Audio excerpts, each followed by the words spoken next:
오늘의 주요 뉴스입니다. 오늘로 계획됐던 한국형 발사체 누리호의 이송 일정이 전남 고흥 지역의 강한 비바람 때문에 하루 연기됐습니다. 이송이 지연되면서 누리호 발사 날짜도 16일로 하루 미루어졌습니다.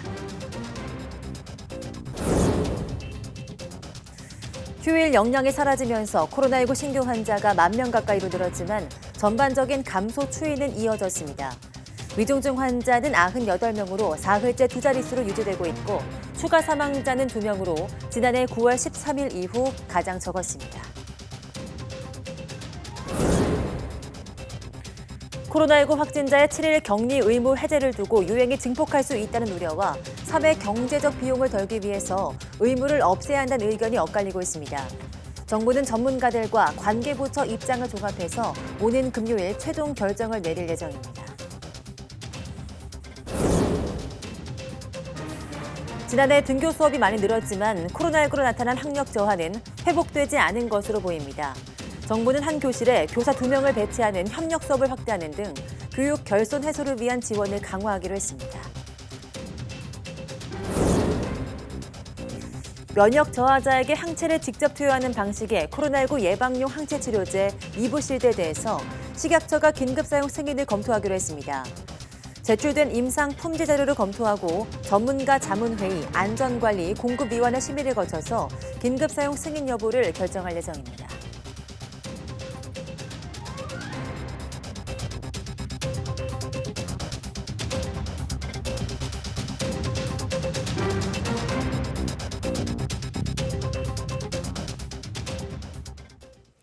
네, 여러분 안녕하십니까? 6월 14일 사이언스 투데이입니다. 코로나19 신규 환자가 닷새째 10,000명 아래를 기록했습니다. 오늘 0시 기준 확진자는 9,778명으로 전날보다 6,000명 가까이 늘었습니다. 현충일 다음 날이었던 일주일 전 같은 요일보다는 3,000여 명 늘었습니다. 검사 건수 적은 휴일 영향이 사라지면서 확진자가 다소 늘어난 것으로 분석됩니다. 그 이전 같은 요일과 비교하면 확진자 감소폭이 커서 전반적인 감소 추이는 이어졌습니다. 피해도 급증 없이 안정적으로 관리되고 있습니다. 위중증 환자는 3명 늘어난 98명으로 사흘째 두 자릿수입니다. 하루 새 숨진 환자는 2명으로 지난해 9월 13일 이후 가장 적었습니다. 코로나19 확진자의 7일 격리 의무를 해제할지 오는 금요일 결정됩니다. 해제 때 유행 증폭 우려와 충분히 감당 가능할 수 있다는 의견이 엇갈리는 가운데 정부는 전문가들과 관계부처 입장을 종합해서 최종 결정을 내릴 예정입니다. 이영원 기자입니다. 코로나19 확진자는 일주일 격리 의무가 있습니다. 바이러스가 대부분 7일, 최대 8일까지 전파 가능하다는 점을 고려한 조치입니다. 코로나19 감염병 등급이 2급으로 하향된 이후에도 격리 의무 해제를 유보한 이유입니다. 정부는 이 같은 과학적 근거를 강조하며 4주씩 격리 의무를 연장해 왔는데 오는 금요일 해제 여부를 최종적으로 결정합니다. 이를 앞두고 전문가 TF 등을 통해 논의를 진행하고 있는데 의견은 엇갈립니다. 기획재정부를 비롯한 경제 관련 부처나 일부 전문가는 유행 상황이 안정적인 데다 격리로 인한 사회 경제적 비용을 이유로 의무를 없애야 한다고 주장합니다. 엔데믹으로 가고 있는 도중이라는 점을 감안하면은 공고로 바뀐다고 그래도 현재 유행 규모 자체가 큰 영향을 받는다고 보기는 어려운 상황이에요. 격리 의무 해제는 지금으로서는 적당한 시기라고 보입니다. 방역 전문가 대부분은 시기상조라는 입장입니다. 현재 유행 규모만 보면 격리 의무 해제를 고려해 볼 수 있지만 아프면 쉴 수 있도록 병가 부여 등 제도적 뒷받침 없이는 숨은 환자를 키울 수 있다고 우려했습니다. 격리 의무를 일주일에서 5일로 짧게 줄이는 방안에 대해서도 전파 가능 기간이란 과학적 근거를 무시해서는 안 된다고 지적했습니다. 전면 해제했을 경우에 유행 폭을 키울 거라는 연구 결과들은 여러 개가 나와 있고요. 근데는 아파도 일을 해야 되는 상황이 되다 보니까 그러다 잘못했다가는 그런 취약한 계층에서의 그런 중증 환자나 이런 부분들이 큰 문제 될 수도 있다는 거죠. 정부는 아프면 쉴 수 있는 제도 등 보완적 조치도 고려하고 있다며 전문가와 관련 부처 의견 등을 종합적으로 검토해 격리 의무 해제 여부를 결정하겠다고 밝혔습니다. YTN 이영훈입니다. 네, 코로나19 2년 차인 지난해 등교 수업은 많이 늘었지만 학생들의 학력 저하는 심화한 것으로 나타났습니다. 교육부는 한 수업에 교사 2명을 배치하는 협력 수업을 확대하는 등 교육 결손 해소를 위한 지원을 강화하기로 했습니다. 보도에 신현준 기자입니다. 교육부가 지난해 9월 중3과 고2 학생의 국어와 수학, 영어 과목의 학업성 취도 평가 결과를 공개했습니다. 고2 기초학력 미달 학생 비율이 국어 7.1%, 수학 14.2%, 영어 9.8%로 2020년보다 소폭 증가했습니다. 하지만 코로나19 이전인 2019년과 비교하면 최고 2배 넘게 늘었습니다. 중3도 수학을 뺀 국어와 영어에서 기초학력 미달 비율이 코로나 이전보다 크게 높았습니다. 보통학력 이상 학생은 2020년과 비슷했지만 2019년보다는 줄었습니다. 고2 국어 과목의 보통학력 이상 학생 비율은 64.3%로 2년 연속 떨어지면서 학업성 취도 평가가 일부만 보는 방식으로 바뀐 지난 2017년 이후 가장 낮았습니다. 전체적으로는 코로나19로 원격 수업 1년 차였던 2020년 학력 저하가 뚜렷하게 나타났는데 그 격차가 회복되지 않았다는 얘기입니다. 교육 결손 회복을 위한 종합 방안을 작년 9월부터 시작을 했으니까 올 한 해 충실히 좀 이행을 해보고요. 어떤 부분이 부족한지 이런 것들을 더 보완해 나가도록. 정부는 이에 따라 한 교실에 2명의 교사를 배치하는 협력 수업 학교를 현재 3,000곳에서 2025년 6,000곳까지 확대하기로 했습니다. 대학생 개인 교습을 통한 맞춤형 학습 보충과 방과 후 학교 수강권 지원도 확대합니다. 또 올해부터 컴퓨터 기반 학업성 취도 평가를 도입하고 2025년엔 인공지능 기반 학력 진단 시스템을 구축해 맞춤형 교육 콘텐츠를 제공할 계획입니다. YTN 신현준입니다. 네, 식품의약품안전처는 영국 아스트라제네카의 코로나19 예방용 항체 치료제 이부실드 긴급 사용 승인을 검토한다고 밝혔습니다. 이번 검토는 지난 10일 질병관리청이 식약처에 이부실드 긴급 사용 승인을 요청한 데 따른 겁니다. 이부실드는 혈액암 환자나 장기 이식 후 면역 억제 치료를 받는 환자 등 코로나19 백신 접종으로 항체 형성을 기대하기 어려운 면역 저하자에게 항체를 직접 투여해 예방 효과를 내는 항체 의약품입니다. 식약처는 제출된 임상 품질 자료 등을 검토하고 전문가 자문회의, 공중보건 위기 대응 의료제품 안전관리 공급위원회 심의를 거쳐서 긴급 사용 승인 여부를 결정할 예정입니다.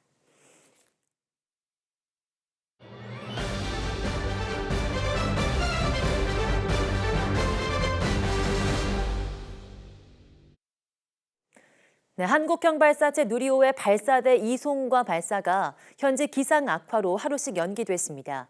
이 시각 현장 상황은 어떤지 우주센터에 나가 있는 취재기자 연결해서 자세히 알아보겠습니다. 이성규 기자. 네, 나르 우주센터입니다. 네, 누리호 이송과 발사가 하루씩 연기됐는데요. 어떤 이유 때문입니까? 네, 혹시나 하고 우려했던 기상이 누리호 발사의 발목을 잡았습니다. 정부는 오늘 우주센터에 강한 바람이 불고 있고 향후 더 거세질 가능성이 커 발사대 기술진의 완전한 안전 확보가 어렵다고 판단했습니다. 오늘 오전 6시 비행시험위원회와 발사관리위원회를 열고 이같이 결정했습니다. 결국 당초 오늘 예상됐던 발사대 이송이 내일로 하루 미뤄졌고 내일로 예정돼 있던 발사도 16일로 하루 미뤄졌습니다. 네, 누리호 발사 일정과 관련해서 어제 저녁부터 이상 기류가 전해지기 시작했죠. 네, 그렇습니다. 누리호 이송 여부를 판단하기 위해 어제 오후 5시 30분부터 비행시험위원회가 열렸습니다. 회의가 열리기 전에는 누리호에 기술적으로 문제가 없어 이송이 예정대로 진행될 것으로 전망됐습니다. 하지만 막상 회의에서 전문가들은 어제 날씨가 무척 유동적이어서 이송을 일정대로 강행할지를 놓고 치열한 논의가 이뤄졌습니다. 항공우주연구원 전문가로 구성된 비행시험위원회는 결국 이성 여부 판단을 유보하고 오늘 새벽 상황을 보기로 결정했습니다. 이에 따라 오늘 오전 5시에 기상 상황을 살펴보고 이어 6시부터 비행시험위원회와 발사관리위원회를 연이어 개최한 겁니다. 현재 누리호는 최종 점검을 마친 뒤 조립동에서 발사대로 이동을 대기 중입니다. 보도해드린 대로 애초 누리호는 오늘 오전 7시 20분부터 발사대 이송을 시작해 기립한 뒤 내일 오시 내일 발사가 예정됐습니다. 누리호의 발사대 이송이 하루 연기되면서 애초 내일로 예정됐던 발사도 하루 늦춰졌습니다. 이 일정은 계획대로 진행되는 걸까요? 네, 현재 계획으로는 누리호가 내일 이송, 모레 발사가 유력한 상황입니다. 하지만 기상 상황이 막판 변수로 작용할 가능성은 여전히 남아 있습니다. 지난해 10월 1차 발사에서도 누리호가 하늘로 비상할 때 고층풍의 기상이 좋지 않아서 발사 전까지 이 부분을 살펴봤습니다. 모레인 16일 발사 당일에도 고층풍의 기상 상황은 지속해서 모니터할 것으로 보입니다. 발사 당일에 내리는 비는 누리호 비행에 큰 지장을 주진 않습니다. 비보다 오히려 강풍과 낙뢰가 장애물인데요. 바람이 평균 풍속 초속 15m, 순간 최대 풍속 초속 21m가 넘으면 발사가 중지됩니다. 비행 경로상에 번개 반전 형상이 나타나지 않아야 하고요. 또 발사체 이륙부터 위성이 궤도 진입 후 한 주기 도는 동안 유인 우주선으로부터 최소 200km 떨어져 있어야 합니다. 확률은 낮지만 태양 흑점 폭발과 같은 우주 물체에 영향을 줄 수 있는 우주 환경이 급격히 악화하면 발사가 연기될 수도 있습니다. 누리호 이송과 발사가 기상 상황으로 하루씩 변경됐지만 기술적으로는 큰 문제가 없는 것으로 확인됐습니다. 2차 발사, 1차 발사와는 어떤 차이점이 있는 겁니까? 네, 1차 발사와 2차 발사의 가장 큰 차이점은 2차 발사에서는 성능 검증 위성을 탑재해 발사한다는 점입니다. 여기에 더해 성능 검증 위성에 4개의 큐브 위성을 장착해 우주에서 큐브 위성을 사출합니다. 성능 검증 위성은 1차 발사 때의 위성 모사체와 달리 통신 기능이 있어서 지상국과 교신할 수 있다는 점도 차이점입니다. 만약 누리호가 2차 발사에 성공할 경우 우리나라는 자국에서 자국 발사체로 자국 위성을 쏘아올린 7번째 우주 강국으로 도약합니다. 지금까지 고흥나루우주센터에서 전해드렸습니다. 네, 이제 모레 2차 발사가 예정된 누리호는 1차 때보다 9kg 더 무거워졌습니다. 지난해 10월 1차 발사 때 말썽을 일으킨 부분을 보완했기 때문인데요. 어떻게 누리호를 보완했는지 나현호 기자가 보도합니다. 힘차게 지면을 박차고 비상한 누리호는 1단 분리와 페어링 분리, 2단 분리까지 순조롭게 이루어졌습니다. 성공 기대감이 높아지던 순간 예상치 않았던 3단에 문제가 생겼습니다. 7톤급 액체 엔진이 조기에 꺼지면서 위성 모사체를 지구 저궤도에 안착하는 데 실패했습니다. 3단에 장착된 7톤급 액체 엔진이 목표된 521초 동안 연소되지 못하고 475초에 조기 종료되었기 때문입니다. 이후 2달간 이뤄진 조사 결과 3단 산화제 탱크 내부에 압력을 높여주는 역할을 하는 헬륨 탱크에서 문제가 발생했던 것으로 파악됐습니다. 1, 2단 비행 구간 중 비행 가속도와 발사체에 전달되는 진동 때문에 헬륨 탱크에 가해지는 부력이 커진 겁니다. 이 때문에 헬륨 탱크 하부 고정 장치가 풀려 상부 산화제 탱크와 충돌을 했고 3단 엔진으로 유입되는 산화제가 누설돼 엔진이 일찍 꺼진 것이었습니다. 누리호의 3단 산화제 탱크 내부에 장착되어 있는 헬륨 탱크의 고정장치 설계 시 비행 중 부력 증가에 대한 고려가 미흡하였습니다. 2차 발사는 산화제 탱크의 안정성을 보강하는 게 가장 중요해졌습니다. 연구진은 산화제 탱크 설계를 하중에 1.5배까지 견디게 바꾸고 고압 헬륨 탱크가 이탈하지 않도록 아래 고정부를 강화했습니다. 또 산화제 탱크 맨홀 덮개도 9kg 더 무겁고 두껍게 제작했습니다. 무게는 늘었지만 비행에는 지장이 없다는 게 전문가들의 설명입니다. 현재 3단에서 가지고 있는 그 성능 마진 내에 그 9kg은 이미 포함이 되어 있는 상태고요. 이 마진을 초과를 하지 않기 때문에 누리호 발사하는 성능에는 전혀 영향이 없다라고 답변을 드리겠습니다. 1차 발사와 달리 이번에는 실제 인공위성을 싣고 우주로 향하는 누리호. 지난 실패로부터 얻은 교훈을 통해 지구 저궤도에 인공위성을 안착시킬 수 있을지 기대감이 커지고 있습니다. YTN 나인호입니다. 네, 전해드린 것처럼 이번 누리호 2차 발사, 1차 때와 차이점 중 하나는 실제 위성을 띄운다는 겁니다. 성능 검증 위성과 그 안에 든 4개의 큐브 위성인데요. 누리호의 두 번째 비행 과정을 이승은 기자가 소개합니다. 75톤급 액체 연료 엔진 4기가 묶여서 300톤 엔진의 추력을 내는 누리호.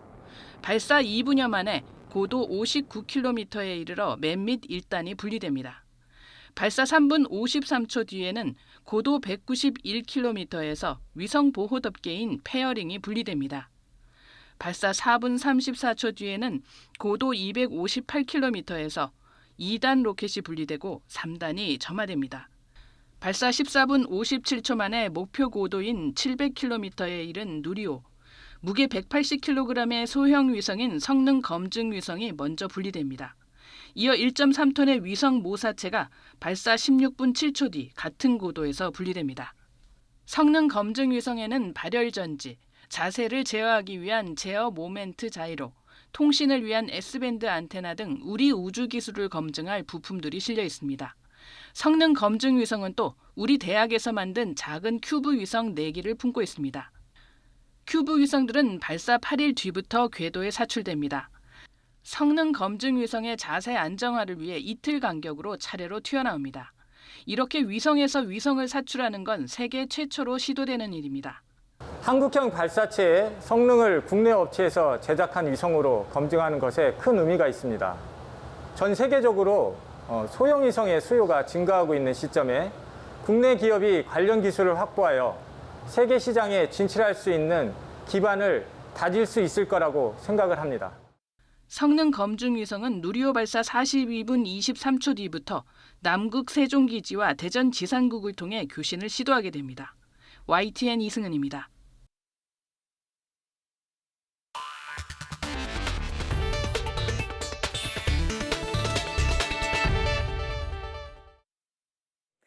네, 요즘 가뭄이 심각하단 말이 곳곳에서 나오지만 실제 상황은 생각보다 더 심각한 것 같습니다.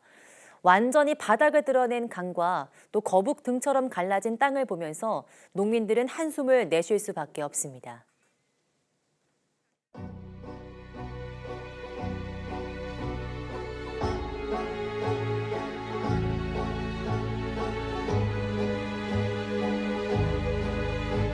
올처럼 이렇게 가물어가지고 아직까지 물을 못 심어보기는 처음이에요. 제때에 물을 심지 않으면 수확량도 감소가 되거든요. 3, 4년 전에 한 번 있었고 올해가 더 심한 것 같아요. 지금 거의 살수차가 풍기요, 풍기. 없어요.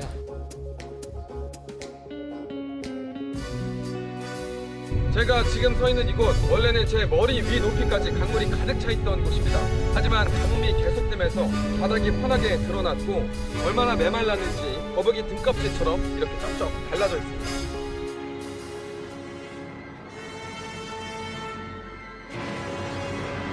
맨날 집에서 놀고 있어요. 지금 한참 강에 있어야 되는데 놀고 있는 거예요. 비밖에 없어요. 비 오는 거. 비 웬만큼 와요. 소용없어. 땅이 다 빨아먹어.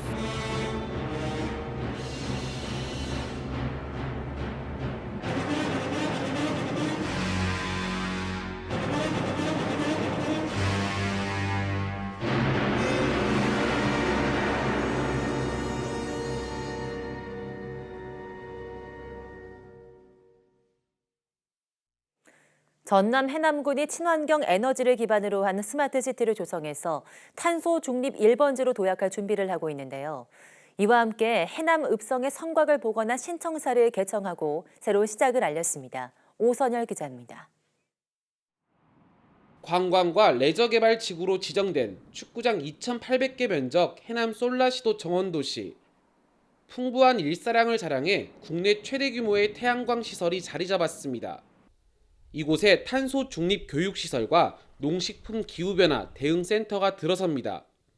대한민국 기후변화와 탄소 중립 1번지로서 거듭날 수 있도록 민선 8기에는 ESG 윤리 계획을 통해서 환경적인 것부터 사회적인 것 그리고 소통하고 또 더욱더 투명한 행정을 통해서 더 자랑스러운 해남군을 만들어갈 계획입니다. 해남군은 골프장과 함께 허브정원, 유럽형 휴양시설 등도 조성해 국제관광 레저 도시로서 변화를 꾀하고 있습니다. 솔라시도 정원도시를 우리나라에서 최초로 이산화탄소 배출이 없는 스마트 시티로 만들겠다는 계획입니다. 해남군은 탄소 중립 실천을 위해 새로운 100년을 알리는 신청사를 선보였습니다. 군민 편의를 위해 해남 읍성터에 성곽을 복원한 군민광장과 청사를 연결했습니다. 해남군은 지난 2004년부터 매년 청사 신축 기금을 적립해 총 651억 원의 기금을 조성했습니다. 기금 내 사업을 완료하면서 채무 없는 청사를 완공했습니다. 50년 동안 희로애락을 같이 했던 구청사 시대를 마감하고 앞으로 100년 대계를 보고 청사를 지었기 때문에 앞으로 우리 청사가 우리 해남의 랜드마크로서 그런 장으로 되지 않을까 이렇게 생각을 합니다. 전국에서 가장 넓은 농경지를 가진 땅끝 해남이 신청사 시대와 함께 2050 탄소 중립이라는 국가정책 과제를 선도하는 지역으로 거듭나고 있습니다. YTN 오선열입니다.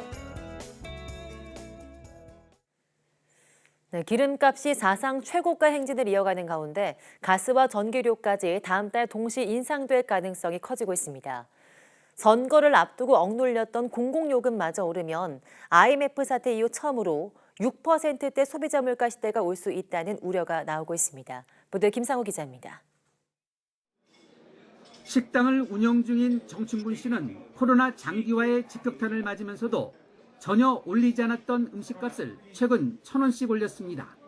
올해 들어 음식 재료값은 물론이고 가스와 전기 등 안 오르는 것이 없고 게다가 오른 것이 또 오르고 있기 때문입니다.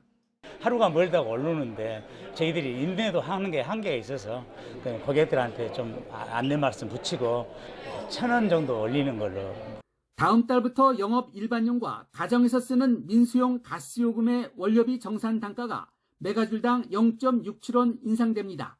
올해 5월과 7월, 10월 세 차례 나눠 민수용 원료비 정산 단가를 조정하기로 한 데 따른 것입니다. 앞서 지난 4월 가스요금은 기준 원료비가 평균 1.8% 인상된 바 있어서 4월과 5월에 이어 한 달 쉬고 또 인상되는 건데 10월 인상 시 올해 모두 4차례 인상되는 셈입니다. 전기요금도 오를 가능성이 커지고 있습니다. 올해 1분기만 약 8조 원의 적자로 사상 최악의 적자에 늪에 빠진 한전은 국제유가 급등 등으로 막대한 적자가 발생한 만큼 이번 주 3분기 전기요금 인상안을 정부에 제출할 방침입니다. 전기요금은 기준 연료비와 연료비 조정 요금 등으로 구성되는데 이 가운데 분기마다 논의되는 연료비 조정 단가가 올해 1분기와 2분기 모두 동결된 상태입니다. 정부는 인상폭의 상한인 킬로와트 시당 3원 인상 등의 방안과 함께 한전의 적자 해소책과 물가 안정 등 2마리 토끼를 잡는 방안을 검토 중인 것으로 알려졌습니다. 한덕수 총리는 기본적으로 공공요금 가격 통제를 하지 않겠다는 입장이어서 다음 달 가스와 전기요금의 동시 인상 가능성이 제기되고 있습니다. 저희의 기본적인 원칙은 그렇습니다. 민생을 지원한다 해가지고 하여튼 원칙적으로 보면 가격을 통제하는 게 제일 나쁜 방법이고 열등한 방법입니다. 저는 전기요금도 당연히 그래야 된다고 봅니다. 올해 대선과 지방선거를 앞두고 억눌렸던 각종 공공요금의 인상 가능성이 커지면서 지난 1998년 IMF 사태 이후 처음으로 6%대의 소비자 물가 시대가 다가오는 양상이어서 정부의 고심이 깊어지고 있습니다. YTN 김상호입니다.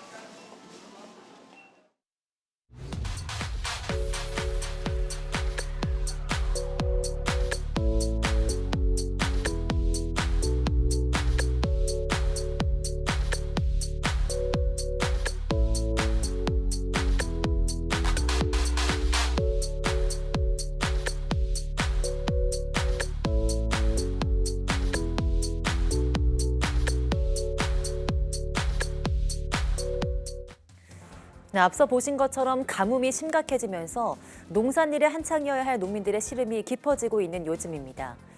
최근 유엔 사막화 방지 협약 총회에서는 이러한 기후 변화로 인해서 머지않은 미래에 수억 명의 사람이 물 부족 지역에 살게 될 수 있다며 경고하기도 했는데요. 오늘 오후 사이언스투데이 날씨 개론에서 가뭄 상황과 사막화 방지 협약에 대해서 이야기 나눠보겠습니다. 많은 시청 바랍니다. 함께해 주신 여러분 고맙습니다.